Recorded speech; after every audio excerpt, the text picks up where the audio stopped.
The mess that's been brewing with Finesse2Tymes lately is getting out of hand. Finesse is in some deep trouble after threatening FNG King in the most shocking way. Word on the street is that Finesse2Tymes straight up told King he was gonna take him out, if you know what I mean. And get this, he said it on camera. When I catch you, cuz I'ma smack the shit out you. Yeah, that's in front of everybody. Yeah, no XAT, that's in front of everybody.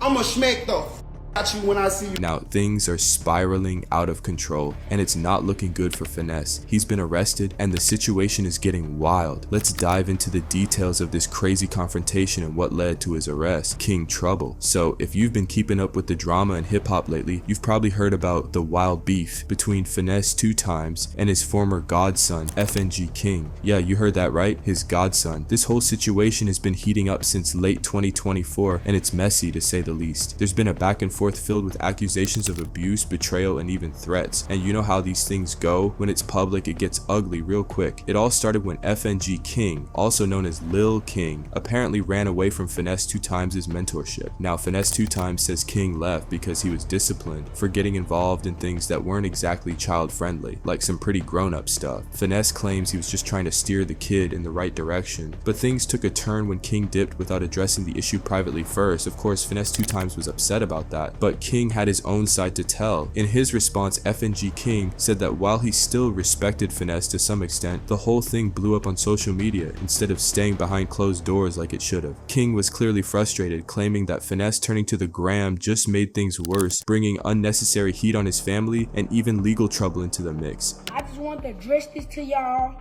but I left away from around him. I want to make that clear. He never sent me back home. He be texting my phone talking about some, whenever you want to come back and act like a child. Bro, why would you you kept me off the internet, bro. Then you try to switch my image up. You came and got me for who I am. And then you gonna try to change me for who I am. I'm who I am. That's how the internet know me. And any people who looking at me as a bad kid, I'm not. I'm an actually great person. You gotta get to know me, my. And I hate that people actually think like the stuff that he doing.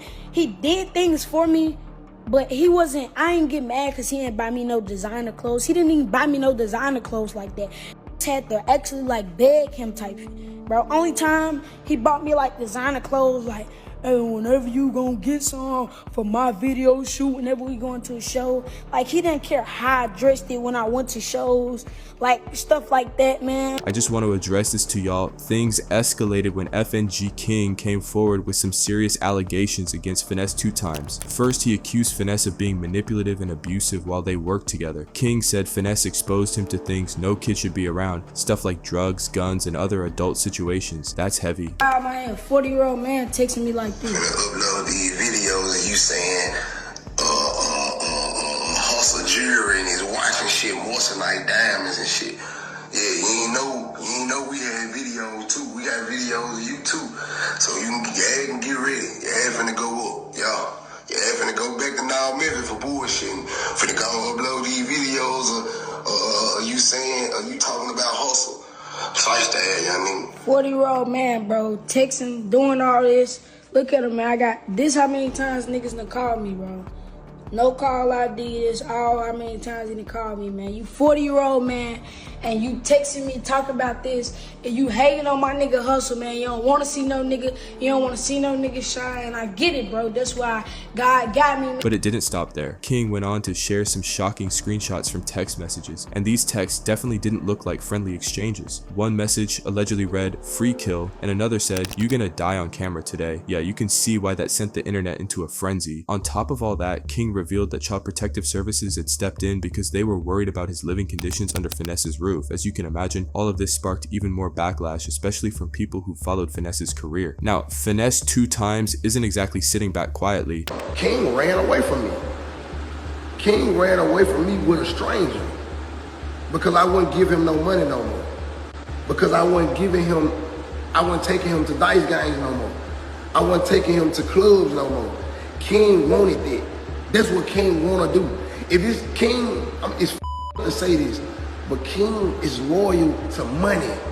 He's been very vocal in defending himself, calling the allegations false and claiming he was just trying to protect King. In interviews, Finesse argued that he was disciplining King out of care, not malice. He said King was starting to go down a bad path, and Finesse was doing what he thought was best to keep him away from negative influences. Of course, Finesse also threw in the claim that King was trying to play the victim for sympathy, accusing him of making up stories to get attention. It's clear both sides have completely different views on what happened, and the truth is getting harder to pin down. I'm strictly talking about this child, this 11, 12-year-old child. This is what I'm talking about. I got to the point where I felt like I was exploiting King. I felt like I knew I wasn't, but at the same time, I was trying to let him have fun. The public reaction to all this has been wild. Fans and social media users have been blowing up online, with a lot of people calling out Finesse2Tymes for even beefing with a kid, let alone airing their dirty laundry for the world to see. One dude said, "So basically it took for your PO to call you and scare you for you to realize you're a grown-ass man trying to be friends with a kid, and you should have been grew the F up." And then, as expected, some fans are backing FNG King, saying no child should ever be put in the kind of situation he described, while others think Finesse2Tymes was just trying to help him, and now it's all getting twisted. One person wrote, "You can't expect a kid to be responsible and make grown-up decisions." As expected, the situation has sparked a lot of discussions about the darker side of the hip-hop industry, like the exploitation of young talent and how some of these so-called mentors may be taking advantage of their proteges. But wait, it gets even messier when you look at Finesse2Tymes' legal troubles. As if this drama with his godson isn't enough, Finesse is also dealing with a whole bunch of other issues. He's being sued by his former driver over a shooting that went down in 2023, which left several people injured, and to top it off, there's a warrant out for his arrest in Texas for allegedly making terroristic threats during an incident involving FNG King's guardian. Yeah, it's not looking great for Finesse's public image right now, and these legal battles are definitely making it harder for him to handle the fallout from this ongoing feud. At the end of the day, the Finesse2Tymes and FNG King situation is full of drama, personal issues, and some serious allegations. Both of them have given their side of the story, but it's hard to say who's really telling the truth. With the social media frenzy, legal battles, and the allegations flying back and forth, it's clear that there's a lot more to this than just a public argument. This whole thing shines a light on some of the darker, more complicated issues that come with being a mentor in the hip-hop industry, especially when it comes to young artists. As this story unfolds, you can bet people are going to keep talking about it, and we'll just have to see where it goes from here. What do you think about this one? Let us know about it down below in the comment section.